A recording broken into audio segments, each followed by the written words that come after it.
He was honest. In his cartoons, you knew where he stood. He didn't like sleazy people. He wouldn't let people get away with anything. People were astonished when they got to know Herblock because they assumed from the drawings that they'd seen that he was this vicious, opinionated, acerbic, hard-hitting, hell-raising kind of a guy. And instead, you meet this sweet, kindly, gentle soul, and people would say, no, he's not the guy who does those drawings, can't be.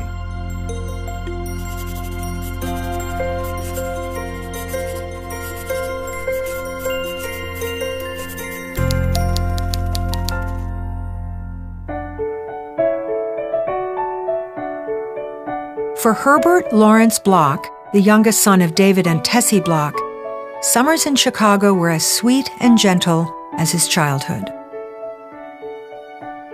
There was a lot of feeling in the family that they should not only take care of each other, but take care of other people who couldn't take care of themselves. Strong sense of family, strong sense of community, and a strong sense of country. The smell of his mother's homemade cakes and breads filled their home on Plum Street. His father was a well-known chemist, but after work, he loved to talk politics. A one-time reporter, he walked his sons all over town, encouraging them to look hard at the world around them. Herb drew what he saw in chalk on the sidewalk until his parents set him up at the kitchen table. If he could see it, he could draw it.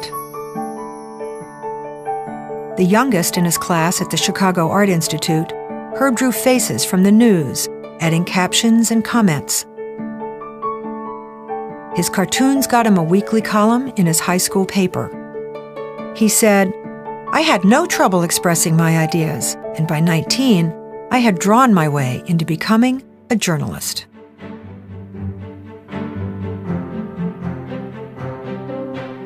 "Keep 'em coming, kid," said the Chicago Daily News.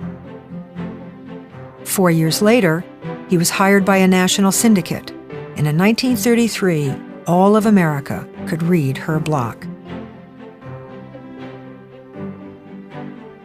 He prodded his readers to think about the problems facing them at home and abroad. His views on the war unnerved his conservative bosses and won him his first Pulitzer Prize. "I was never out of a job," he said, "but I knew more and more Americans were." The Depression grew worse, he said. "I watched as FDR and his New Deal tried to do something about it. It taught me that government can and must do the things that need to be done. To take up the well-being of the little guy. To speak the truth on his behalf." And from that fight, his pencil never strayed.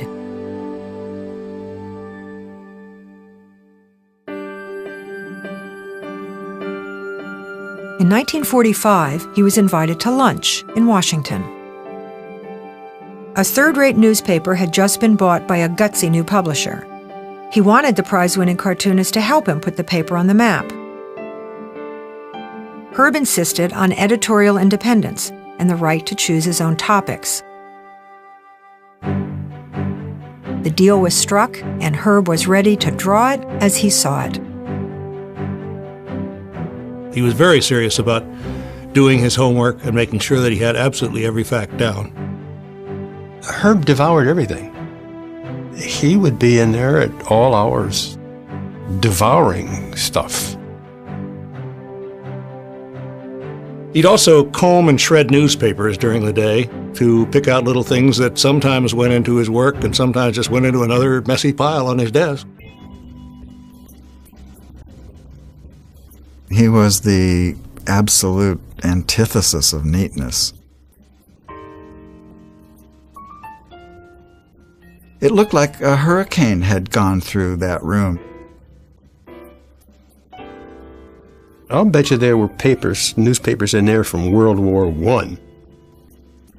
And on one wall, there was a floor-to-ceiling stack of newspapers. And the first time I saw it, I said, "Herb, what in the world is that wall of newsprint doing?"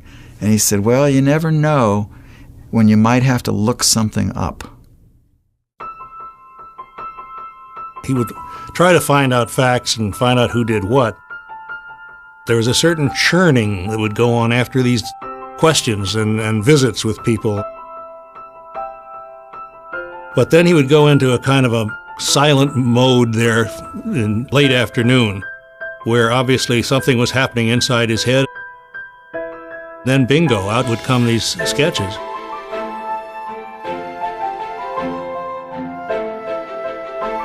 And he would do 2 or 3 or sometimes 5 sketches in a day, which he would run around showing to certain people, and I happened to be lucky enough to be on that circuit. And he'd sometimes ask opinions, but he didn't let them color his own too much because he was fiercely independent.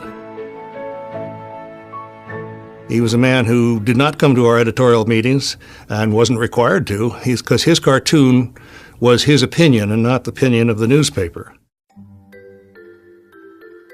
His style, his drawing style, was slightly comic. He drew large. He's going to get you with a dagger here, a dagger there, a dagger there. That's where you get the hard universal truths down the gullet, is by blending them with this rich, warm, good humor. With Herb, nothing was an issue. It was more a deep-seated wrong that needed righting, because he felt strongly that people should be called to task if they were screwing around with the country in some way or another.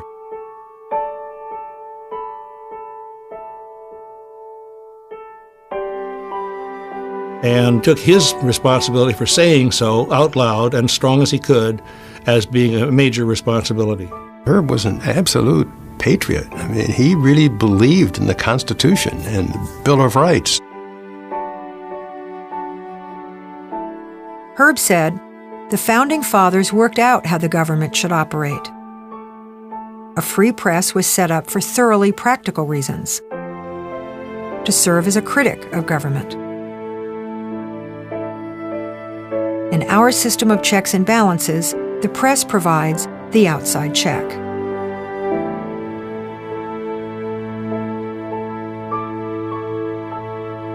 That's the role of journalists, is to keep looking, keep investigating, and find out if what is being advertised is really true.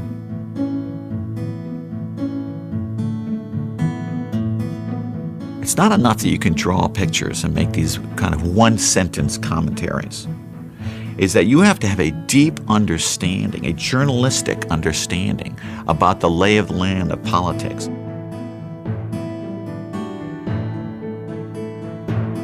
He was speaking on behalf of millions of people who felt the exact same way. And I think the power and the magic that people sometimes get from cartoons is that they feel, there is somebody who's saying, speaking truth to power on my behalf. Thank you very much. His lie detector was extremely sensitive, and he would just nail people.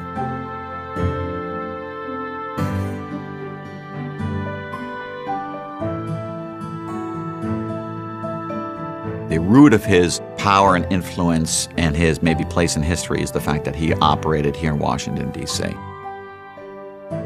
Part of Herb's genius was in foreseeing things that others couldn't see or didn't dare see or might not be licensed to see. For example, there was the cartoon of footsteps during Watergate leading right through the White House lawn and up to the door. Now, that one made a few of us in the newsroom blanch, including, I think, some of the powers that be, but who were brave enough to let him do his thing. as we don't have the evidence of that yet, it's not clear. And he just saw it that way and then put it that way.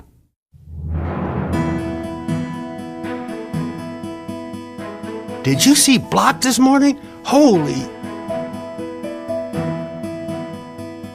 With each cartoon, he dug deeper into the Nixon White House, distilling the truth into his 4x6-inch column on the editorial page.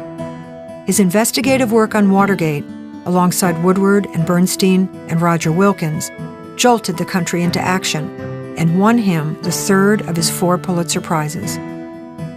There's that core of just anger and outrage and passion that says, this is the way this country needs to operate, and I'm going to do my damnedest to get us there.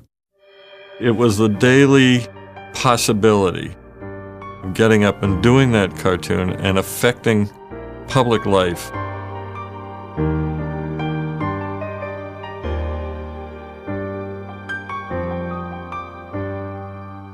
We cared about poverty. Civil rights, racism, equality.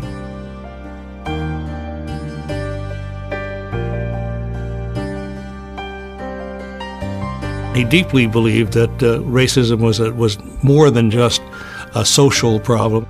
It was a weakness of the United States. It was hurting the whole country.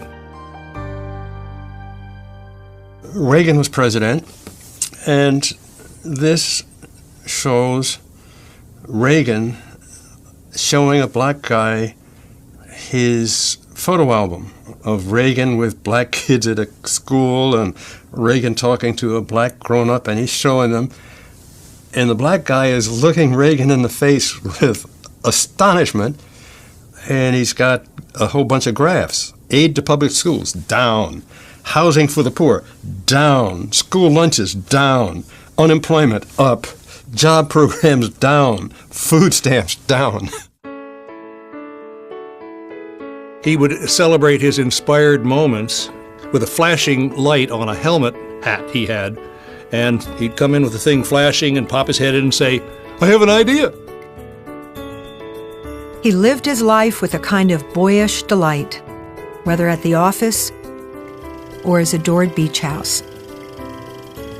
A place, he said, where the sea air blew the cobwebs out of your head, and he could leave thoughts of Washington scoundrels behind.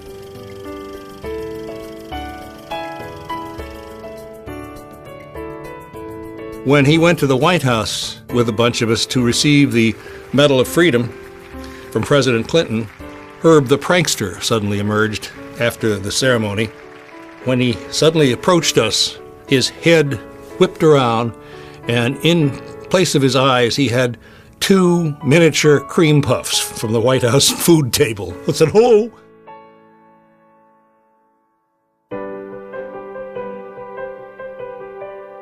You look back over the history of his drawings, he was right a huge percentage of the time. You know, he created a record. He did not care what some of the people thought, including the biggest powers of all, and so he was able to just conduct himself without worrying about anybody.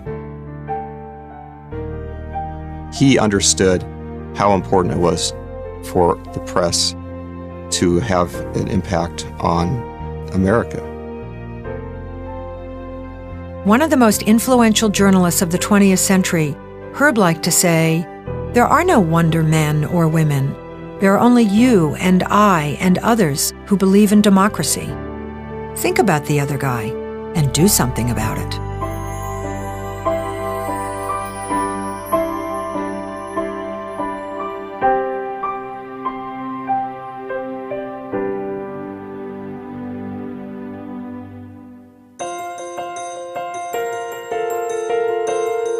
We spent a lot of time laughing on Mrs. Graham's dime, I must say.